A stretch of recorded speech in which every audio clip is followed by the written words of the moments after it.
മലയാള cinema പ്രേമികൾ ഈ വർഷം ഏറെ പ്രതീക്ഷയോടെ കാത്തിരിക്കുന്ന സിനിമകളിലൊന്നാണ് ടർബോ.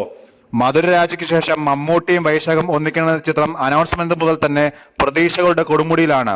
തുടർച്ചയായി മികച്ച കണ്ടന്റുകൾ മാത്രം സിനിമാ ലോകത്തിന് നൽകുന്ന മമ്മൂട്ടി കമ്പനി ആദ്യമായി ഒരുക്കുന്ന മാസ് എന്റർടൈനർ എന്ന നിലയിൽ ടർബോ ആരാധകർക്കിടയിൽ ഉണ്ടാക്കുന്ന ഓളം ചെറുതല്ല. വലിയ പെരുന്നാൾ റിലീസായി ജൂൺ 13 റിലീസാകുമെന്നായിരുന്നു അണിയറ പ്രവർത്തകർ ആദ്യം അറിയിച്ചത്. എന്നാൽ ഇപ്പോൾ റിലീസ് ചെയ്ത് നേരത്തെ ആക്കിയിരിക്കുകയാണ്.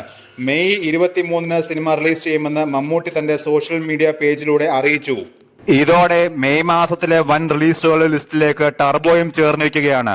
നിവിൻ പോളി, ഡിജോ ജോസ് ആന്റണി ചിത്രം മലയാളി ഫ്രം ഇന്ത്യ, ടൊവിനോ ജിൻപോൾ കോംബോയുടെ നടികർ, പൃഥ്വിരാജ്, ബേസിൽ ജോസഫ് ഒന്നിക്കുന്ന വിപിൻ ദാസ് ചിത്രം, ഗുരുവായൂർ അമ്പലനടയിൽ എന്നീ സിനിമകളുടെ ലിസ്റ്റിലേക്കാണ് ടർബോയും ചേർന്നിരിക്കുന്നത്. മിഥുൻ മാനുവൽ തോമസ് ആണ് ടർബോയുടെ തിരക്കഥ. ബ്രഹ്മയുഗത്തിന് ശേഷം ക്രിസ്റ്റോ സേവിയർ സംഗീതം നൽകുന്ന പ്രത്യേകതയും ടർബോയ്ക്കുണ്ട്.